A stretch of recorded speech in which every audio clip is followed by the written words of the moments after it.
हाय, hello. तुमचं परत एकदा स्वागत आहे आपल्या नवीन व्हिडिओमध्ये. तुम्हाला आजचा दिवस सुखाचा, समाधानीचा, भरभराटीचा जावो हीच बाप्पांच्या चरणी प्रार्थना.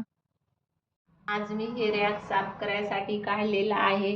बघा, तुम्ही बघू शकता खूपच धूळ येते ना आमच्या बंगल्यामध्ये. दोन्ही साईडला रोड असल्यामुळं खूप धूळ येते. त्याच्यामुळं साफ करून घ्यायले मी ह्या वस्तू सर्व काही. चला तर मग हा जो व्हिडिओ आहे तो होळीच्या अगोदरच्या दिवशीचा आहे. तर आपल्याला होलिका दहन करायचं होतं म्हणून थोडीशी वरच्यावर सर्व काही क्लिनिंग करून घेतली होती. तर आता हा जो व्हिडिओ येत आहे नेक्स्ट तो होळीच्या दिवशीचा येत आहे. तर हाही व्हिडिओ स्पेशल असणार आहे, त्यामुळे व्हिडिओ स्किप न करता संपूर्ण बघा.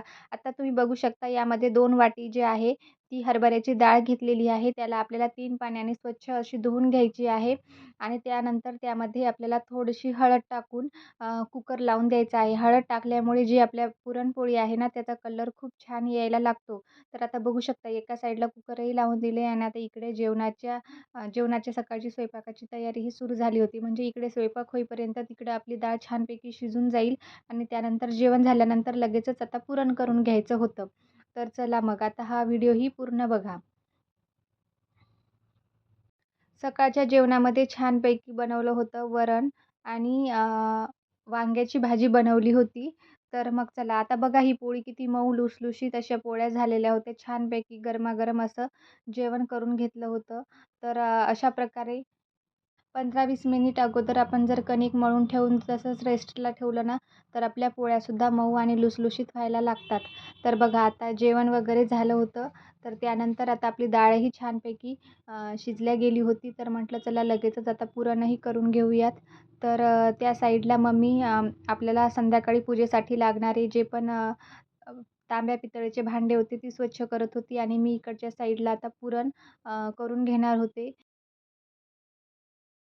देवाचे भांडे खूपच खराब झाले होते ना, त्याच्यामुळं मी घासायसाठी काढले. तर आणि पावडर न घासायची अशी हातानंच पावडर घासून घ्यायचं भांड्याला, तर एकदम स्वच्छ निघतात. बघा, तुम्ही बघू शकता अशा पद्धतीनंच घासायची. हे बघा, होळीच्या निमित्तानंच मी हे सर्व देवाचे भांडे वगैरे घासायला काढले ना. बघा कसे चमकायले. तर आता धुतल्याच्या नंतर तर एकदम स्वच्छ होतात. आता आपले सर्व काही भांडे पुसून झाले. आता आपण उन्हामध्ये शेकायसाठी ठेवू थोडा वेळ.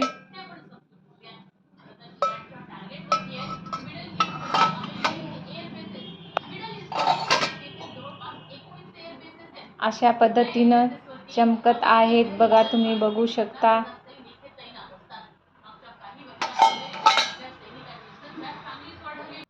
तर अशा प्रकारे आता बघा तुम्ही बघू शकता आपली डाळ किती छान प्रकारे शिजल्या गेली होती. तर काय करायचं ज्यावेळेस आपण पुरणाची पोळी करणार आहोत तेव्हा हरभऱ्याची डाळ भिजू घालतो ना, तर त्यामध्ये आपल्याला फिल्टरचं पाणी टाकायचं. फिल्टरचं पाणी टाकल्यामुळे आपली डाळ जी आहे ना अशा प्रकारची रवाळ अशी शिजल्या जाते आणि करायलासुद्धा आपली एकदम सोपी होऊन जाते. बघा किती छान वाटते. बाहेर अशा बाळूमामाच्या मेंढ्या आल्या होत्या.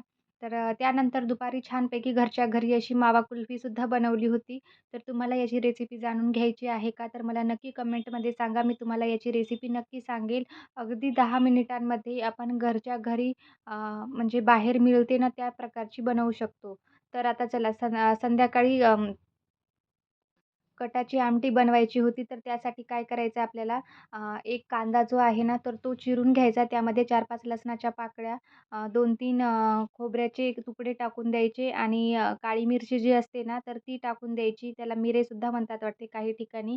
त्यानंतर ती साल वगैरे असते ती टाकायची आणि धने टाकायचे. छानपैकी लाल रंग येईपर्यंत त्याला आपल्याला खरपूस असं भाजून घ्यायचं.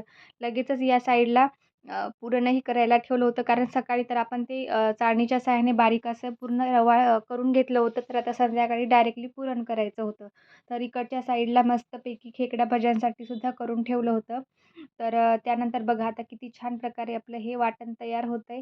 इकडे छानपैकी पुरणही होत आहे आणि पीठसुद्धा मळून ठेवलं होतं भज्याचं. तर डायरेक्टली भजे तर आपल्याला जेवण करतानाच गरमागरम असे बनवायचे होते. तर त्यामुळे काही जे आहेत ते मी नैवेद्यासाठी अगोदर बनवून ठेवले होते. तर बघा आता आपला पुरण किती छान झालेलं आहे. अशा प्रकारे तुम्ही एकदा नक्की करून बघा. त्यामध्ये फिल्टरचं पाणी यूज करून बघायचं आणि नंतर असं छानपैकी बनलं जातं. एकदम पेढ्यासारखं, खव्यासारखंच असं हे पुरण असं नॉर्मलीही जरी खायला खूप छान लागतं. चला तर मग आता बघूया आपण कटाच्या आमटीची रेसिपी. तर इकडे आता मी ते आमटीसाठी थोडंसं ते हरभऱ्याची डाळीचं पाणी पण वरचं काढून ठेवलं होतं आणि जे पण वाटण केलं होतं, तर ते पण मिक्सरला फिरवून घेतलं होतं. तर इकडे छानपैकी अशा ह्या कुरडई पण तळून घेत होते, कारण नैवेद्यासाठीही लागणार होत्या. तर कुरडईही आता करून घेते. तर तुमच्या इकडे ह्या कुरडया बनवतात की नाही आणि तुम्हाला आवडतात की नाही, तर मला नक्की कमेंट करून सांगा.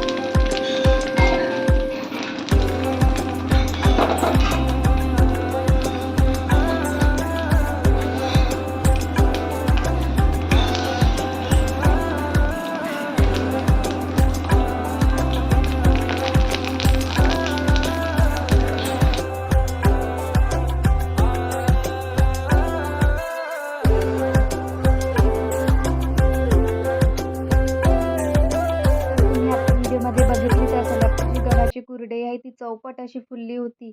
तर ती मागच्या वर्षीची असूनही देखील तुम्ही बघितलीच आहे व्हिडिओमध्ये किती छान प्रकारे फुलली गेली होती. आणि ह्या ज्या दुसऱ्या आहेत ना, तर ह्या पळीपापड्या ज्या आहेत, तर ह्या तांदळाच्या आहेत. त्याही बघा किती छानपैकी झालेल्या आहेत. तर आता नेक्स्ट आपण बघूयात कटाची आमटी कशी करायची. तर त्यासाठी आपल्याला काय करायचं, थोडंसं तेल गरम करून घ्यायचं आहे. नंतर त्यामध्ये आपल्याला जिरे, मोहरीची छानपैकी अशी फोडणी द्यायची आहे. आता तेल तर छानपैकी गरम झालं होतं. आता त्यामध्ये आपल्याला टाकायची आहे थोडीशी मोहरी टाकून घ्यायची. मोहरी छानपैकी आपल्याला तडतडू द्यायची. डायरेक्टली आपल्याला मोहरी न तडतडताच भाजी बनवायची नाही आहे, म्हणजे आमटी बनवायची नाही आहे. मोहरी तडतडल्यानंतर आपल्याला थोडेसे जिरेसुद्धा त्यामध्ये ॲड करायचे आहेत. जिरे झाल्यानंतर आपल्याला त्यामध्ये टाकायचा आहे कढीपत्ता. कढीपत्त्यामुळे आपल्या म्हणजे टेस्टही छान येते आणि आपल्या आरोग्यासाठीही छान आहे. त्यानंतर आपण जे पण वाटण बनवलं होतं मिक्सरला फिरवून घेतलेलं, ते वाटण त्यामध्ये आपल्याला टाकून छानपैकी तेल सुटेपर्यंत आपल्याला परतून घ्यायचं आहे. तेल सुटल्यामुळं काय होतं, जी आपली ग्रेव्ही जी आहे ना, म्हणजे तरंग जो भाजीला येतो ना, तर तो खूप छान येतो, लाल असा तरंग येतो. तर आपल्याला छानपैकी असं परतून घ्यायचं आहे. त्यानंतर आपल्याला त्यामध्ये ॲड करायचं आहे थोडंसं हळद पावडरसुद्धा ॲड करायचं आहे. तुम्हाला हवा असेल, आता आपल्याला हवा असेल अशा प्रमाणामध्ये तिखट पावडरसुद्धा आपल्याला ॲड करायचं आहे. त्यानंतर परत एकदा छानपैकी त्याला एकजीव असं जिन्नस ते मिक्स करून घ्यायचं आहे. त्यानंतर घरगुती मसालेही टाकू शकता. आता ते काही व्हिडिओ मी घेतला नाही, तो व्हिडिओ स्किप झालेला आहे. पण गरम पाणी घेऊन आपल्याला फोडणी द्यायची आहे. तर आता या ठिकाणी आता तुम्ही वरच्या साईडने सुद्धा टाकू शकता बघा आता सर्व काही मसाले मी त्यामध्ये टाकलेले आहेत आणि अशी फोडणी दिलेली आहे. तर खरंच खूप टेस्टी लागतात अशा प्रकारचे. तर इकडे छानपैकी भजीही करून घेतली होती. कांद्याची भजी केले होते. तर चला मग आता नैवेद्याचं तर थोडं-थोडं झालं होतं. तर गरमागरम भजी तर म्हटलं जेवताना करून घेऊयात. नैवेद्याची सर्व काही तयारी करून घेतली होती. इकडे सर्व काही कुरडीही तळून घेतलेली होती. आणि त्यानंतर आता नैवेद्यासाठी ज्या लागणाऱ्या आपल्या पुरणाच्या पोळ्या होत्या, त्या पण करून घेतलेल्या होत्या. तर बघा आता आपला जी कटाची आमटी आहे त्याचा बघा तरंग किती छानपैकी आलेला आहे, असा लालसर आलेला आहे. तर नैवेद्यासाठी आपल्याला छोटे-छोटे असे नैवेद्य म्हणजे जास्त छोटेही नाहीत किंवा जास्तही मोठेही नाहीत, असे मीडियम साईजमध्येच आपल्याला नैवेद्य बनवून घ्यायचे होते. आता आपण देवघरातही नैवेद्य ठेवून देतो, तुळशीलाही ठेवून देतो. त्यानंतर आपल्याला होलिका मातासाठी सुद्धा नैवेद्य करायचे होते. तर मी नेक्स्ट म्हणजे तुम्हाला समोर बघायलाच मिळेल की मी नैवेद्य आम्ही कसे केले होते. तर चला मग आता ज्या पण ताई आपल्या चॅनलवरती नवीन असतील, त्या व्हिडिओ बघत असतील पण आपल्या चॅनलला सबस्क्राईब करायला विसरल्या असतील, तर त्यांनी नक्की आपल्या चॅनलला एकदा सबस्क्राईब करा. तर लाईक करा, शेअर करा. चला तर बघू शकता तुम्ही किती छानपैकी आपली पुरणाची पोळी झाली होती. वरतून छानपैकी भरभरून असं तूप टाकून घ्यायचं, साजूक तूप. साजूक तूप टाकल्यामुळे पुरणाची पोळी पण खायला छान लागते. तर छानपैकी एक-एक करून अशा 5-6 नैवेद्यासाठी पोळ्या पण बनवून घेतलेल्या होत्या. आता तुम्हाला एक पोळी थोडीशी हे करून दाखवते. बघा किती छान मऊ लुसलुशीत अशी पोळी झालेली होती. आतूनही बघा असं भरभरून असं पुरण टाकलेलं होतं त्यामध्ये. तर खायलासुद्धा एक नंबर अशी झाली होती. तर वरतून छानपैकी आपल्याला गणपती बाप्पांसाठी नैवेद्य दाखवायचा म्हणून तुपाची धारही सोडून दिली होती. आणि चला तर मग आता छानपैकी हे बघा नैवेद्यासाठी हे जे मोठं ताट होतं ते गणपती बाप्पांसाठी, हे 2 होते ते आपल्या होलिका दहनसाठी आणि हे छोटेवाले जे आहेत आपल्या देवघरात तुळशीला आणि गॅससाठी सुद्धा नैवेद्य बनवला होता. हे सर्व काही नैवेद्याचंच ताट आहे. तर चला मग आता होळीची आपण होलिका दहन आपण का करत असतो? जे वाईट विचार आहे, निगेटिव्हिटी आहे त्याचा त्याग हो यासाठी आपण होलिका दहन करत असतो. जे मराठी वर्ष असतं त्या वर्षानुसार हा शेवटचा महिना असतो. म्हणजे या शेवटच्या महिन्यामध्ये आपण जी पण निगेटिव्हिटी आहे, वाईट विचार आहे ते आपल्याला त्याग करायचे असतात. तर एक त्याची गोष्ट आहे, जो एक हिरण्यकशिपू नावाचा राजा होता, त्याचा मुलगा प्रल्हाद, तो खूप मोठा नारायण भक्त होता. तर तो नेहमी काय करायचा, ओम नमो भगवते वासुदेवाय नमः या मंत्राचा तो जाप करत असायचा. तर तो सदैव त्या म्हणजे राजाला म्हणजे जो राक्षस होता त्याला वाटायचं, की आपला मुलगा आपला असून देखील तो नारायणाचा भक्त आहे. त्यामुळे त्याने त्याला मारण्यासाठी खूप काही असे प्रयत्न केले होते, पण तो त्यामध्ये यशस्वी झाला नव्हता. तर त्याची बहीण होती होलिका, तर तिने तिच्या भावाला म्हटलं, की मी याला जर मला आगीचं वरदान मिळालेले आहे. जर मी आगीमध्ये जर प्रल्हादला घेऊन बसले तर मला काहीही होणार नाही. प्रल्हादलाच काहीतरी होईल. त्यामुळे तिने त्या दोघांनी प्लॅन करून ती होलिका जी आहे ती प्रल्हादला घेऊन पण आपला जो प्रल्हाद जो नारायण भक्त आहे, तर तो जो मंत्राचा जप अखंड सुरूच होता त्याचा. त्यामुळे त्याचा जो शांतता आहे, शीतलता आहे, त्यामुळे त्याला आगीमुळे, त्या मंत्रामुळे त्याला काहीही झालेलं नाही. उलट होलिका जी माता होती, म्हणजे होलिका जी आहे, तर तीच त्या राखेमध्ये भस्म झालेली होती. तर म्हणजे याचा अर्थ आहे, की देवाची प्रचिती, देवाची भक्ती, देवाचे महात्म्य खरंच खूप मोठे आहे. तर त्यामुळेच आपण वाईट विचारांचा त्याग करण्यासाठी होलिका दहन करत असतो. तर तुम्हालाही परत एकदा होळीच्या खूप खूप शुभेच्छा आणि तुम्हा सर्वांचेही मनोरथ पूर्ण हो हीच बाप्पांच्या चरणी. आम्ही सर्वजण जेवण करून घेतो. तर तुम्हाला हा व्हिडिओ आवडला असेल तर नक्की लाईक करा, शेअर करा, सबस्क्राईब करा. ज्या पण ताई आपल्या व्हिडिओला बघत आहेत पण सबस्क्राईब करायला विसरल्यात त्यांनीही नक्की सबस्क्राईब करा. अशा नवीन व्हिडिओसह परत भेटू. तोपर्यंत बाय बाय.